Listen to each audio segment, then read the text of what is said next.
just minutes ago, an Anthony family attorney unveiled plans about Caylee's funeral next week. Channel 9's Kathy Bellich is live outside the Orange County Courthouse.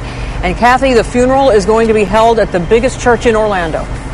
That's right, the First Baptist Church of Orlando. It's the first time the church has handled a memorial service for a murdered child with a family member under suspicion. We were just told a few minutes ago security will be very tight. The family attorney says the Anthony family does not want any disruptions on Tuesday. They want it to be all about Caylee. This Ormond Beach grandmother and her husband went out of their way today to pay their respects to Caylee Marie Anthony at this memorial where Caylee's remains were found.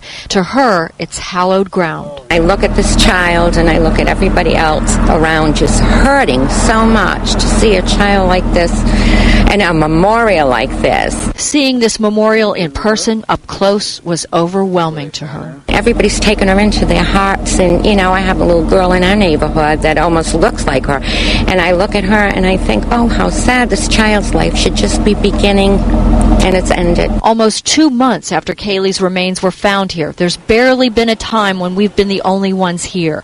Even out-of-state vacationers come by to pay their respects to Caylee. There are thousands of teddy bears and other gifts that have been placed here in her honor. It could be an indication of how many people might line up on Tuesday here at the First Baptist Church of Orlando to get one of the 5,000 seats available.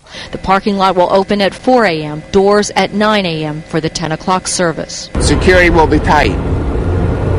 I don't want anybody disrupting this little girl's service. She deserves dignity and respect, and she's going to get it. Paulette left with an unanswered question that haunts her. How could it be? How could anyone let something like this happen?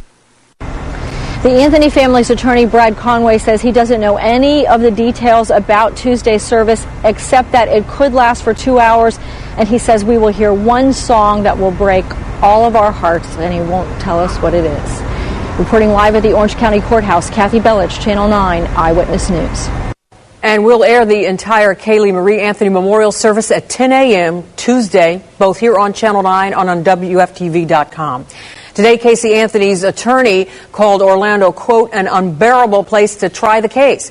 Appearing on the Today Show, Jose Baez and Linda Baden complained about what they called personal attacks against Casey in the media. Baez says he has a city in mind where he wants the trial moved, but it's not his decision to make. A judge will ultimately decide. Baez once again maintained Casey did not kill Caylee. But you have a person in mind. You believe there is another person who did this, and you know who it is? We have a defense in which we believe Casey Anthony is innocent, and we will show that out in trial, and that's really as much as we can say. Baez also compared Casey to the lead character in the 1960s TV show The Fugitive. The show, which was later made into a movie, was about a man wrongfully accused of murder.